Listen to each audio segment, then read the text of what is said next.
খাব্বাব ইবনে আরাত রাদিয়াল্লাহু তাআলা আনহু তাকে গরম কয়লার উপর শুইয়ে দেওয়া হতো। পিঠ পুড়ে কয়লা মাংসে ঢুকে যেত। আজ আমি আপনাদেরকে নিয়ে যাব সেই সময়ে যখন রাসূল সাল্লাল্লাহু আলাইহি সাল্লামের উপরে যারা ঈমান এনেছিল তারা ছিল অল্প কয়েকজন। They were poor and weak, but their faith was very strong like a mountain. তারা ছিল গরিব, অসহায়, কিন্তু তাদের ঈমান ছিল পাহাড়ের মতো শক্ত। সেই সময় ইসলাম মানে ছিল কষ্ট, নির্যাতন আর মৃত্যু।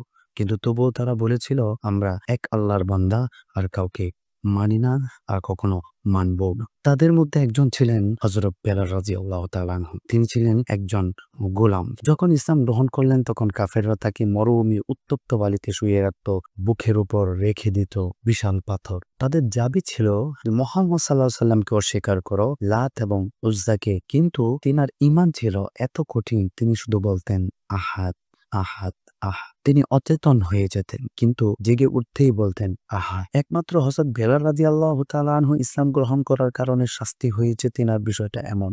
রাসূল সাল্লাল্লাহু আলাইহি সাল্লামের উপর ঈমান এনেছিলেন যারা, প্রত্যেকেরই ভীষণ কষ্ট সহ্য করতে হয়েছে। আম্মার ইবনে ইয়াসির রাদিয়াল্লাহু তাআলা আনহু, তার মা সুমাইয়া রাদিয়াল্লাহু তাআলা আনহা প্রথম শহীদ। কাফেররা তাকে বর্শা দিয়ে হত্যা করেছে। খাব্বাব ইবনে আরাত রাদিয়াল্লাহু তাআলা আনহু তাকে গরম কয়লার উপর শুইয়ে দেওয়া হতো। পিঠ পুড়ে কয়লা মাংসে ঢুকে যেত। তবুও তিনি বলতেন আল্লাহু আহাদ, আল্লাহ এক। খুবাইব ইবনে আদি রাদিয়াল্লাহু তাআলা আনহু মৃত্যুর আগে তাকে জিজ্ঞাসা করা হলো, তুমি কি চাও মুহাম্মদ সাল্লাল্লাহু আলাইহি সাল্লাম তোমার জায়গায় থাকুক? তিনি বলতেন, ওয়াল্লাহি মা উহিব্বু আন আকুনা আমিনান ফি আহলি ওয়া ওয়ালাদি ওয়া মুহাম্মাদুন সাল্লাল্লাহু আলাইহি ওয়াসাল্লাম ইউশাকু বিশাওকাতি। আমার পরিবার সন্তান নিরাপদে থাকুক, আর মুহাম্মদ সাল্লাল্লাহু আলাইহি ওয়াসাল্লাম কেবল একটি শরীরে কাঁটা বাঁধুক, এটা আমি কখনোই চাই না। এটা ছিল তাদের ঈমানের দৃঢ়তা। সাঈদ ইবনে যায়েদ রাদিয়াল্লাহু তাআলা আনহু, তাকে পরিবার সমাজ থেকে বিচ্ছিন্ন করা হয়েছিল শুধুমাত্র ঈমান আনার কারণে। আর রাসূল সাল্লাল্লাহু আলাইহি ওয়াসাল্লাম তো বলেছেন, আশাদ্দুন নাসি বালা আল আম্বিয়া সুম্মা আল আমসাল ফাল আমসাল। যার অর্থ হলো, মানুষের মধ্যে সবচেয়ে বেশি পরীক্ষা হয় নবীদের উপর, তারপর যারা তাদের মতো, তারপর যারা তাদের মতো। তিরমিজির মধ্যে এমন হাদিসটা এসেছে।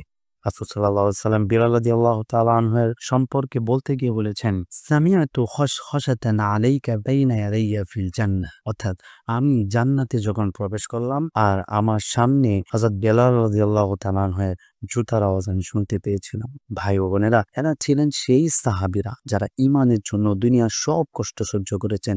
তাদের রক্ত, তাদের অশ্রু আর তাদের ধৈর্যের বিনিময়ে আজ আমাদের হাতে এসেছে ইসলাম। তাই মনে রাখুন, দুনিয়া যতই কঠিন হোক, আখেরাত আমাদের জন্য চিরস্থায়ী।